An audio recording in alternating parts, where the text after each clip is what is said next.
আসসালামু আলাইকুম, hello everybody. I hope সবাই ভালো আছে। আজকের দিনটা এত পেরেশানির মধ্যে ছিলাম। আজকে কি ঘটেছিল আমার সাথে শুনতে হলে পুরো ভিডিওটা দেখতে হবে। আজকে সকাল থেকে আমার বাচ্চাদেরকে খুঁজে পাচ্ছিলাম না। ওরা আমাকে না বলে দরজা খুলে বাসা থেকে বের হয়ে আসছে। ওদেরকে খুঁজতে খুঁজতে আমি পাগল হয়ে গিয়েছিলাম। প্রায় আধা ঘন্টা ধরে আমি মেন গেটে প্রথমে গিয়েছিলাম ওদেরকে খোঁজার জন্য। ওদেরকে আমি খুঁজে পাই নাই। পরে আমার পিছনের বাংলোটায় গিয়েছি, এরপরে এখন সামনের বাংলোটায় আসছি।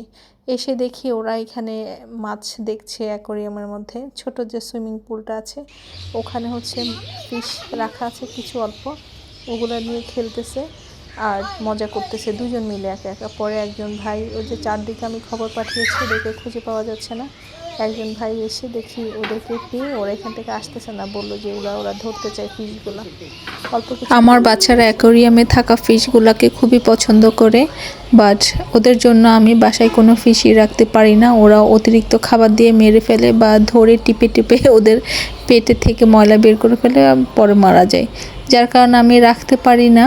আর ওদের জন্য যে ছোট ছোট দুইটা জার ছিল ওদের জন্য বাসায় রেখেছিলাম আগে, বাট এবার বাসা চেঞ্জ করার পর ওই দুইটা জার আর খুঁজে পাচ্ছি না। জানি না চেঞ্জ করার সময় ওটা ভেঙে গিয়েছে কিনা, বাট আমি অনেকবার খুঁজেছি। ওই দুইটা জার খুবই সুন্দর, মানে ওটা অর্ডার দিয়ে বানানো একটা, আরেকটা হচ্ছে কেনা ছিল।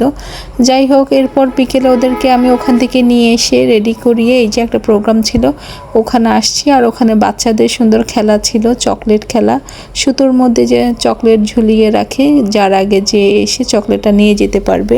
ছোটোবেলায় এটা আমি একবার খেলেছিলাম, আমার মনে আছে, আমি যখন ক্লাস 4-এ তখন আমি এই খেলাটা খেলেছিলাম, বাট যদিও কিছুই পাই নাই। শেষ করে আমরা বাসায় চলে আসছি। আর ওদের হাতে যে মাটির পাখির বাসাটা দেখতে পাচ্ছেন, এটা হচ্ছে আমি বানিয়েছি বাহিরে থেকে। মাত্র 20 টাকা দিয়ে আমি হচ্ছে মাটির এই পাখির বাসাটা নিয়ে এসে সুন্দর করে ডেকোরেট করে নিই। প্রথমে হোয়াইট কালার দিয়ে, যে গড়ে রং করার যে রং থাকে ওগুলা দিয়ে হচ্ছে, মানে গড়ের দেয়ালে যে রং করা হয় ওগুলা দিয়ে হচ্ছে আমি আগে কালারটা করে নিয়েছি। এরপরে কিছু খড়কুটা ভিতরে দিয়ে ওদের একটা খেলনা হচ্ছে টয় হেন ছিল, ওটা ভিতরে ঢুকিয়ে দিয়েছি। আর অনেকগুলা লাগিয়েছি, বাট ওরা হচ্ছে এগুলা খুলে ফেলেছে। আর পাতিলে হচ্ছে গ্লু আটকাতে চাচ্ছিল না, বাট এগুলো শেপ এক এক রকম ছিল, যার কারণে পাতিলের মধ্যে এগুলো ঠিকমতো আটকাচ্ছিল না, যার কারণে খুলে যাচ্ছিল। এই তো এটা দিয়ে খেলা করার পর হচ্ছে ওরা আর বাসায় থাকতে চাচ্ছে না, খেলা করবে। যেহেতু এখনও দিনের প্রায় তৃতীয়াংশ শেষ, এখনও রয়ে গেছে, সন্ধ্যা হয়নি।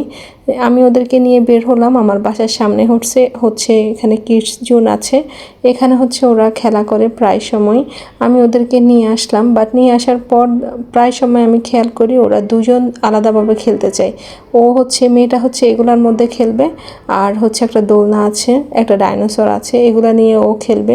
ছেলেটা হচ্ছে এগুলোর মধ্যে আসে না, ও আলাদা থাকতে পছন্দ করে, ও আলাদা আলাদা খেলে, না হলে ও হচ্ছে ওর সাইকেল নিয়ে খেলে। এই তো মেয়েটা হচ্ছে সারাদিন এগুলোর মধ্যে চড়ে, ও খুব আনন্দ পায়, আমারও ভালো লাগে। আমি বাহিরে হাঁটি, ওদেরকে নিয়ে এসে ওরা খেলা করতে থাকে। আমি প্রায় অনেকটাই আধা ঘন্টার মতো হেঁটে নিই যাতে আমার শরীর ভালো থাকে। এই তো আজকের ব্লগটা হচ্ছে এই পর্যন্তই। ভালো থাকবেন সবাই, আল্লাহ হাফেজ।